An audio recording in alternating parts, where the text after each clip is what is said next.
السلام علیکم عزیز طلباء، ہسٹری و جغرافیہ کے آج کے 15ویں لیکچر میں آپ سب کو خوش آمدید کہتا ہوں۔ تاریخ کی کتاب کا باب نمبر 2 سر سید احمد خان اور تحریک علی گڑھ زیر بحث ہے۔ عزیز طلباء، آج ہم اس باب کے سوال نمبر 5 مسلمانوں کی جدید تعلیم کے حوالے سے سر سید احمد خان کی خدمات کا احاطہ کرنے کا جائزہ لیں گے۔ مسلمانوں کو جدید تعلیم کی طرف راغب کرنے کے لیے سر سید احمد خان کی خدمات۔ سر سید احمد خان کا خیال تھا کہ مسلمان جدید تعلیم حاصل کر کے ہی اپنا کھویا ہوا مقام حاصل کر سکتے ہیں۔ انہوں نے اپنی تمام زندگی مسلمانوں کو مغربی تعلیم دینے پر وقف کر دی۔ 1859 میں انہوں نے مراد آباد میں ایک فارسی مدرسہ قائم کیا جس میں فارسی اور انگریزی کی تعلیم دی جاتی تھی۔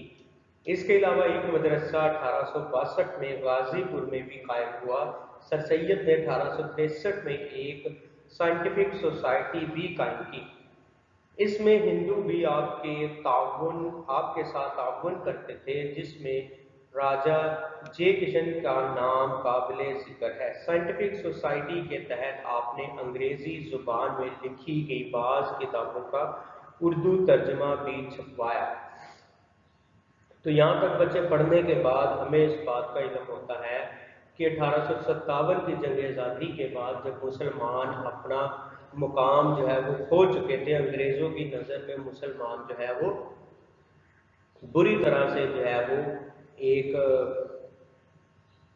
برا خیال جو ہے وہ ان کے ذہنوں میں بنا چکے تھے۔ تب سر سید احمد خان کے ذہن میں ایک خیال آیا کہ مسلمان جو ہے وہ اپنا کھویا ہوا مقام جو ہے وہ صرف اور صرف جدید تعلیم کو حاصل کر کے جو ہے وہ حاصل کر سکتے ہیں۔ تو اس کے لیے سر سید احمد خان نے مسلمانوں کو دینی تعلیم دلوانے کے ساتھ ساتھ انہوں نے مسلمانوں کو مغربی تعلیم دینے پر بھی فوقیت کی، مطلب انہوں نے انگریزوں کی تعلیم جو ہے مغربی اس کو بھی مسلمانوں تک جو ہے پہنچانے میں اہم کردار ادا کیا۔ تو اس سلسلے میں انہوں نے کئی مدرسے بھی جو ہے وہ سر سید احمد خان نے قائم کیے، اور اس کے بعد انہوں نے جو اس میں سب سے بڑا ایک اقدام تھا وہ تھا سائنٹیفک سوسائٹی۔ اب اس سائنٹیفک سوسائٹی کے تحت کیا ہوتا تھا کہ اس میں نئی نئی جدید ٹیکنالوجیز جو ہے وہ مسلمان بچوں کو جو ہے وہ سکھائی جاتی تھی، اور اس کے تحت جو ہے وہ آپ نے انگریزی زبان میں لکھی گئی بعض کتابوں کا ترجمہ اردو زبان میں بھی چھپوایا تاکہ مسلمان بچوں کو جو ہے وہ ان کتابوں کی بہتر طور پر جو ہے وہ سمجھ آ سکے۔ آگے پڑھتے ہیں ہم اس سے۔ آپ کی کوششوں سے 1866 میں ایک ہفتہ وار علمی اخبار علی گڑھ انسٹیٹیوٹ گزٹ شائع کرنے کا اہتمام کیا گیا۔ اس کے ایک کالم میں مضمون کی انگریزی عبارت اور دوسرے میں اس کا اردو ترجمہ ہوتا تھا۔ اس سے سر سید احمد خان کی خواہش تھی کہ جو مسلمان انگریزی نہیں جانتے وہ بھی اردو عبارات پڑھ کر جدید علوم و فنون سے واقف ہو جائیں۔